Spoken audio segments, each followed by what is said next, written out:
figura del santo di San Martino è una figura particolare che con questo progetto si cerca di riscoprirne i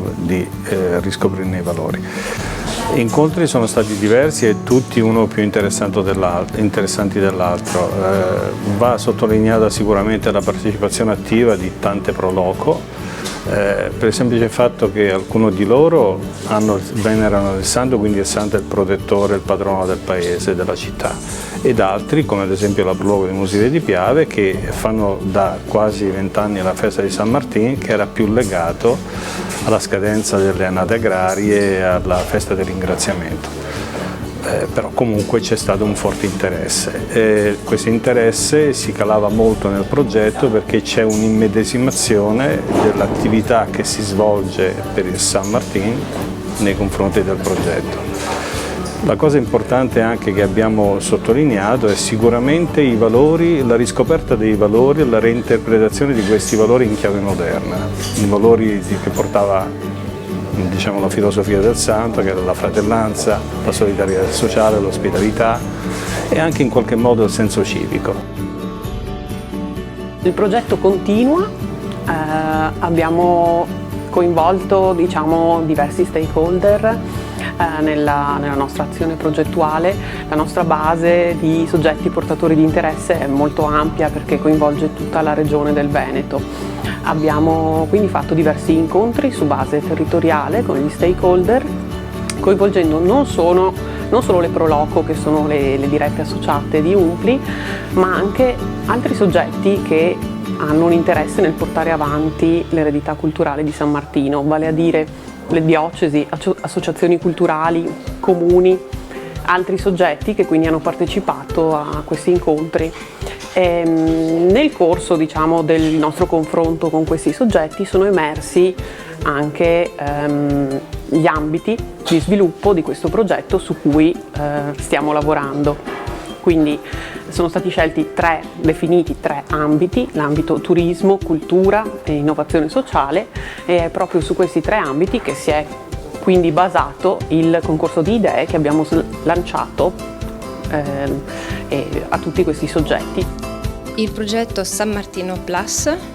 ideato dalla Pro Loco di Revine Lago, è un percorso di narrazione multimediale attraverso l'utilizzo di interventi artistici sviluppati in 3 differenti aree. Si vuole realizzare una residenza artistica per 9 artisti e digital makers che vivano e si confrontino con queste 3 realtà in modo tale da creare delle narrazioni straordinarie anche attraverso l'utilizzo di informazioni che apparentemente sembrano ordinarie e comuni. Attraverso queste narrazioni verranno realizzati dei murales o degli interventi artistici che attraverso l'utilizzo della realtà aumentata racconteranno questo percorso. Ovviamente questi 3 vogliono essere solo un inizio, un input, per poi creare un percorso molto più articolato e più lungo che possa essere utilizzato anche dalle scuole e dai turisti, ovviamente nel momento in cui arrivano in queste località e quindi poi vengano invogliati anche a visitare le altre località. Allora, l'idea che presenteremo oggi riguarda una mappa parlante che vorremmo realizzare, dedicata a San Martino, dedicata alle leggende, dedicata ai luoghi, dedicata alle chiese, dedicata, perché no, anche alle ricette che riguardano la vita di questo storico personaggio. Quindi vorremmo realizzare una mappa illustrata da una grande illustratore, illustratrice. In questa mappa collocare dei disegni che sono gli oggetti, che saranno i titoli dei racconti, e le persone potranno attraverso un semplice QR code andare ad ascoltare e anche vedere con la lingua dei segni italiana questi racconti e entrare in maniera autentica nel territorio. Il progetto sta andando molto bene perché il territorio ci sta seguendo e questo forse è l'aspetto più importante. Il concorso di idee è stata una sorpresa per noi perché sono arrivate molte proposte in poco tempo, perché c'è stato solo un mese di tempo per presentare le proposte e abbiamo avuto 13 proposte, insomma 13 idee, tutte molto ben elaborate. e quindi veramente è stata una sorpresa. Le due vincitrici forse hanno qualcosa in più perché rispecchiano quello che era scritto nel bando, cioè usano le nuove tecnologie per la valorizzazione di San Martino, e anche questo devo dire è stata veramente una sorpresa,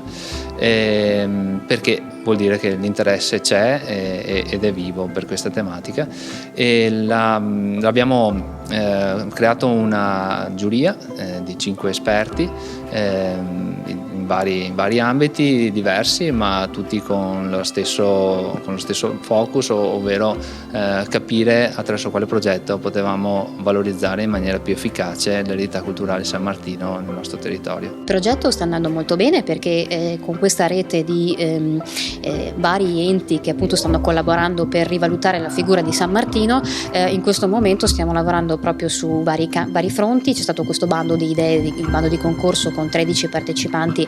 abbiamo partecipato anche noi, io sono presidente del Proloco di Legnago, quindi ogni ente ha partecipato con un progetto di rivalutazione in chiave moderna di San Martino, e sul territorio appunto questo sta portando dei begli esiti, perché la gente comincia appunto anche a